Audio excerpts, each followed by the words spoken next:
안녕하세요. 다음세대 교육 디렉터 김반성 목사입니다.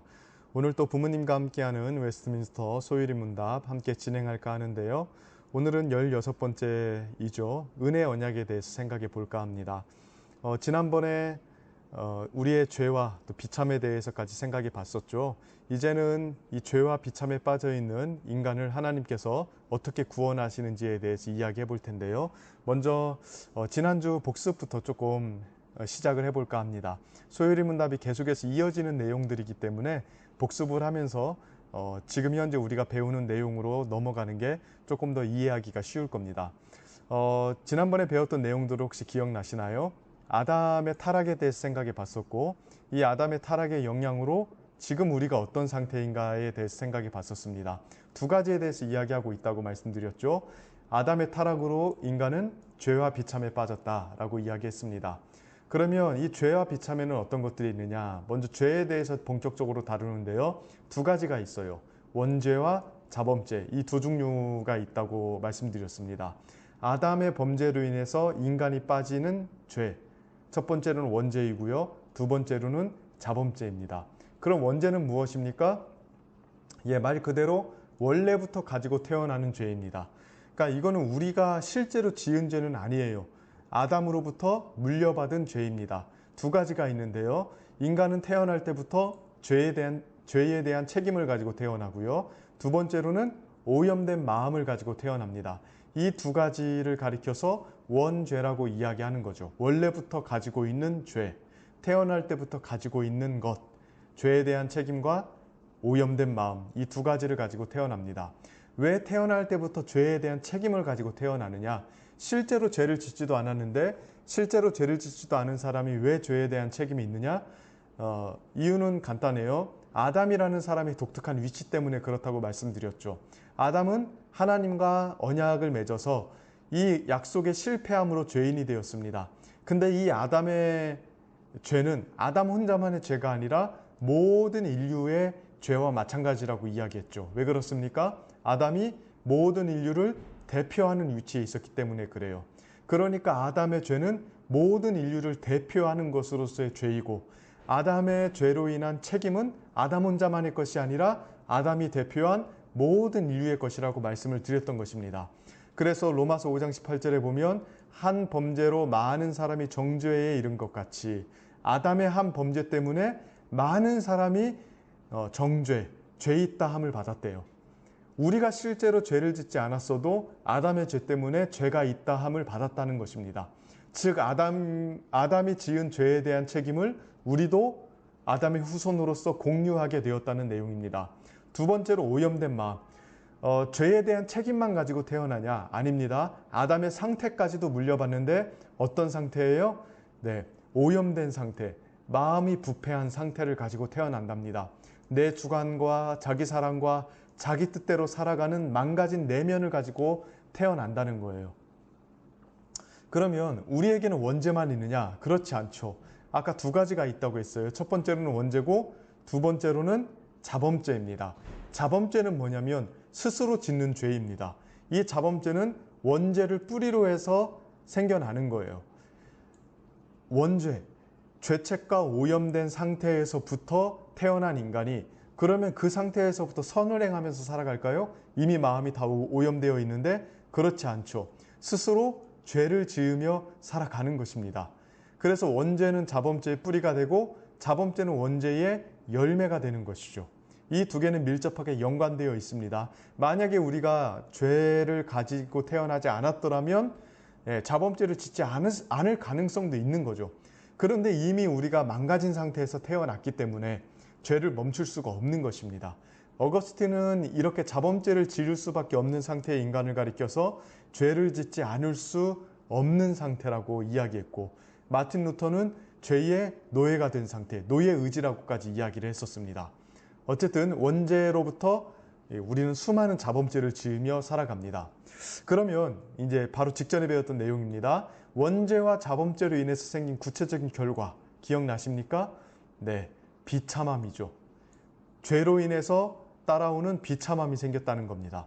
근데 이 비참함에는 어떠한 것들이 있습니까? 크게 세 가지를 이야기한다고 말씀드렸습니다. 하나님과의 교제가 끊어지고 이 세상에서 고통받게 살다가 죽는 겁니다. 그리고 죽음 이후에 영원한 죽음, 영원한 고통 속으로 들어가는 것이죠. 이것이 죄로 인해서 생긴 인생의 비참함입니다. 그래서 죄로 인해서 죄라는 것이 뭐죠? 하나님을 향한 거부, 하나님을 인생의 밖으로 밀어내고 나름대로 자기 뜻대로 살아가려고 하는 것, 이것을 죄라고 이야기했죠. 그러니까 죄 자체가 하나님을 향한 거부의 성격을 가지고 있기 때문에 죄인은 하나님과 좋은 관계를 맺을 수가 없는 거예요. 하나님을 무시하고 자기 뜻대로 살아가려고 하고 하나님의 말씀을 거부하고 자기 생각을 관철하며 살아가기 때문에 하나님과 관계가 단절될 수밖에 없는 거죠. 그래서 창세기 3장 8절에 보면 아담과 하와가 범죄하고 나서 직후에 보였던 행동이 뭐예요? 하나님의 소리를 듣고 하나님의 낯을 피하여 동산 나무 사이에 숨은 거예요. 하나님의 소리를 들었을 때 예전에는 그렇게 달콤하게 들렸던 소리가 불편해지고 두려워지기 시작했던 것입니다. 이렇게 하나님과의 교제가 끊어진 것입니다. 근데 하나님과의 교제가 끊어진 게 단순한 영적인 문제만은 아니에요. 원래 인간은 어떻게 살았냐면 무한하신 하나님으로부터 유한한 인간이 수많은 자원을 공급받으면서 살았다고요. 하나님은 모든 무한한 것의 총체이세요. 생명, 능력, 지혜, 권능 모든 걸 무한하게 가지고 계시죠. 한계가 없습니다. 그 무한하신 하나님으로부터 유한한 인간이 필요한 자원들을 계속해서 공급받으며 살았다고요.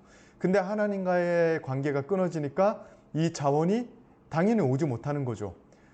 그리고 이 자원이 오지 못하니까 인간에게는 여러 가지 결핍 증상들이 생기기 시작했던 것입니다. 대표적으로 이런 모습을 보여주는 게 누가복음 15장에 나오는 탕자이죠.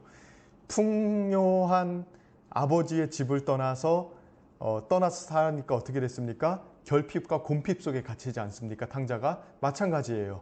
무한하신 하나님을 떠나고 자기 뜻대로 나름대로 살아보려고 사는데 어떻게 됐어요? 하나님의 풍성한 자원이 끊어지니까 결핍 속에 갇히게 되었다고요. 그리고 이렇게 결핍 속에 갇히게 되니까 어떻게 됩니까? 생명도 결핍이에요. 사랑도 결핍, 지혜, 능력, 물질 모든 것들이 결핍되기 시작했어요. 인간이 풍성한 삶을 살아가는데 필요한 모든 것들이 끊어진 거예요. 완전한 유한성 속에 갇히게 된 거죠. 그리고 이 유한한 인간의 이 결핍 속에 갇히자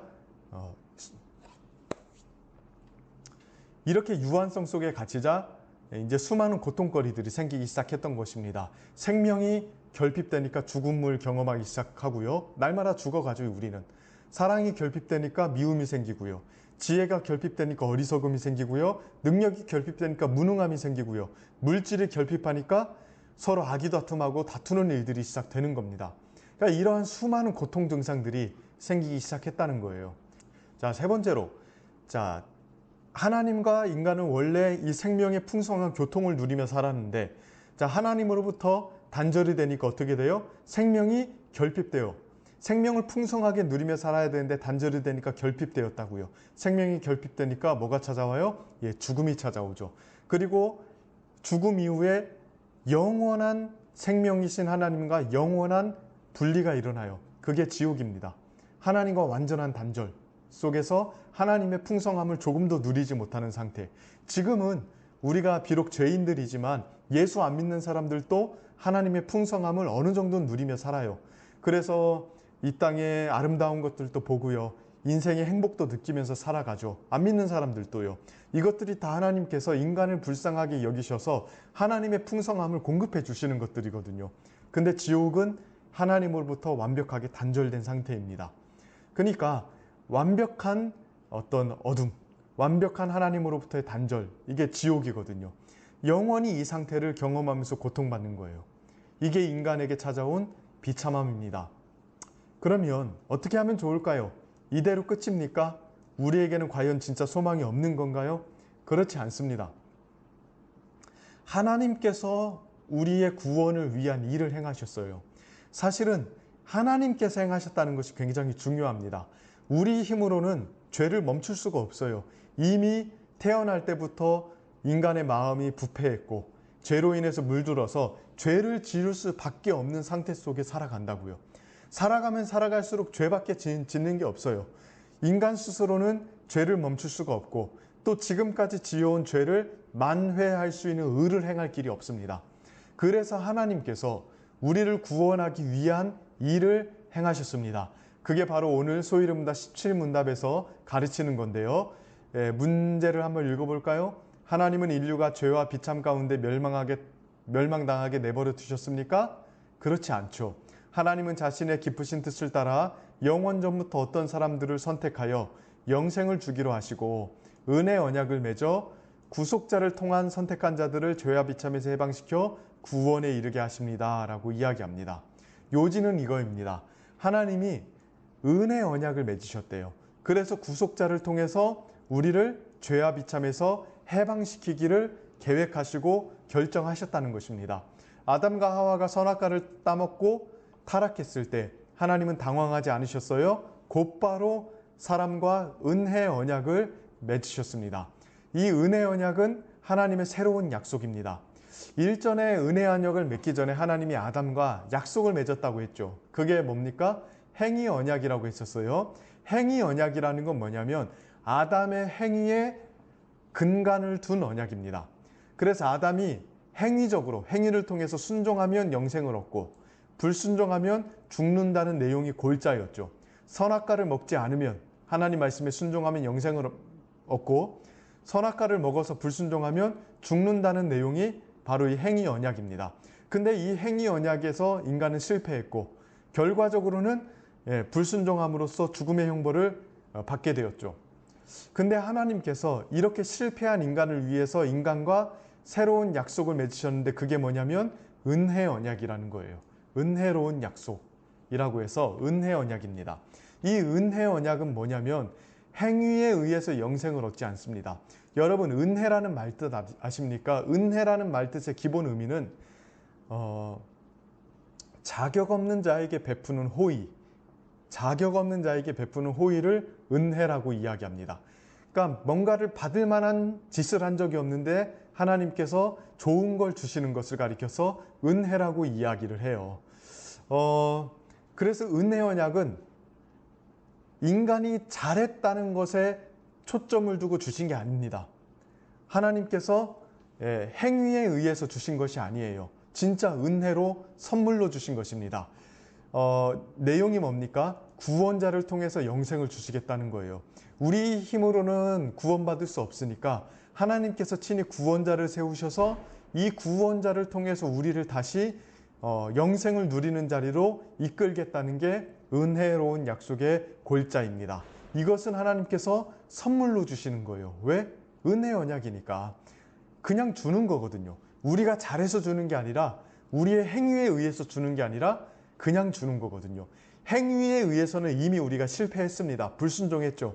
그리고 이 불순종의 연속의 삶을 살고 있는데 이거는 어떻게든 우리가 만회할 수도 없고 돌이킬 수도 없어요. 이미 우리는 실패했다고요. 그래서 하나님이 우리에게 구원자를 세우셔서 영생을 주시는데 선물로 주신다는 거예요. 이 은혜로운 약속이 언제 시작되었냐? 인간이 타락한 직후에 시작이 되었습니다. 아담과 하와가 죄를 짓고 나서 하나님께서 아담과 하와에게 벌을 내리셨죠. 그리고 여러 가지 형벌과 저주를 내리셨는데 그 와중에 은혜로운 약속을 하나 주십니다. 창세기 3장 15절이에요. 내가 너로 여자와 원수가 되게 하고 너는 누구고 여자는 누구입니까? 여기서 너는 사탄을 의미하고요. 여자는 하와를 의미합니다. 그래서 사탄과 하와가 원수가 되게 하고 내 후손도 여자의 후손과 원수가 되게 하겠다라고 이야기해요. 내 후손은 사탄을 의미하고요. 여자의 후손은 구원자를 의미합니다. 그래서 여자의 후손, 이 구원자가 나타나서 사탄의 머리를 박살낼 거고요. 사탄은 구원자를 상하게 하긴 하지만 발꿈치를 상하게 할 거라고 이야기하는 거예요. 그러니까 타락하자마자 하나님이 바로 약속을 주셨어요. 구원자를 주겠다. 그리고 이 구원자를 통해서 사탄을 짓밟고 승리하게 하겠다라고 약속을 주신 거예요. 자, 그래서 하나님의 구원의 역사는 이 사탄과 하와 그리고 사탄과 여자의 후손인 구원자의 계속되는 빅매치의 연속이에요. 하나님의 구원 역사라는 게 뭡니까? 하나님께서 인간의 죽음, 인간의 죄, 그리고 사탄의 역사를 계속해서 이기시고 인간을 구원하는 내용이 구원의 역사 아닙니까? 그러한 하나님의 구원 역사를 출애굽을 통해서 보여주기도 하고 이스라엘의 역사를 통해서 보여주고 가장 결정적으로는 여자의 후손인 구원자 예수 그리스도를 통해서 보여주시는 거죠. 그래서 하나님께서는 이 은혜로운 약속을 주심으로써 인간을 구원할 계획을 시작하셨고 여셨습니다. 승자는 누구일까요? 이 빅매치에. 보십시오. 여자의 후손은 내 머리를 상하게 한대요. 뱀의 머리를 상하게 하고요. 뱀은 그의 발꿈치를 상하게 할 거라고 이야기합니다. 자, 사탄은 발꿈치를 묻는데 여자는 머리를 부순대요. 누가 더 어택이 강합니까? 맞아요. 여자의 후손이 더 강하죠. 그래서 결과적으로는 여자의 후손이 승리하고 여자의 후손의 승리로 그 여자의 후손을 따르는 사람들이 죄와 비참함에서 벗어나게 한다는 것이죠. 그럼 이 여자의 후손이 누구입니까? 예, 맞습니다. 바로 예수 그리스도이십니다. 이 예수 그리스도께서 여자의 후손으로 오셔서 사탄의 머리를 짓밟으시고 우리를 죄와 죽음에서 구원해 내어서 영생을 누리게 하시는 분이시죠. 그래서 실제로 복음서를 보면 예수님의 행적을 한번 보세요. 예수님께서 죽은 자들, 걷지 못하는 사람들, 말 못하는 사람들, 음란한 자들, 귀신 들린 사람들, 물질을 사랑한 사람들, 거짓말하는 자들, 이런 사람들을 찾아가시죠. 이 사람들이 예수님을 만나고 어떻게 됩니까?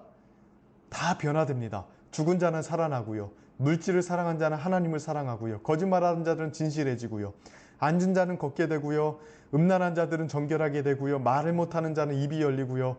이런 식으로 다 변화되고 정결하게 되는 일들이 일어나요. 이게 어떤 걸 보여주나요? 예수님께서 사탄을 계속해서 이기시고 죄와 죽음의 능력들을 정복해 나가시는 장면들을 보여주는 거예요. 사탄의 머리를 짓밟으시는 장면들이 나오는 것이죠. 그리고 가장 결정적인 카운터펀치, 결정적인 승리는 언제 얻으시는 겁니까? 예, 십자가의 죽음에서부터 결정적 승리를 거두십니다. 골로새서 2장 15절을 보면 십자가로 그들을 이기셨다라고 이야기해요. 우리는 일반적으로 부활을 통해서 승리했다고 이야기하지만 그렇지 않습니다. 십자가를 통해서 결정적으로 사탄의 머리를 밟으시고 이기신 거예요. 부활은 이 십자가로 이기신 예수님을 증명하는 자리였던 것이죠. 그래서 결과적으로 하나님께서 이 은혜 언약을 통해서 인류를 구원할 계획을 세우셨고 이 구원자를 실제로 역사 속에 보내주셔서 십자가에 죽게 하심으로 우리를 죄와 비참함에서 구원해 내셨다는 것입니다. 그래서 내용을 정리해 보겠습니다.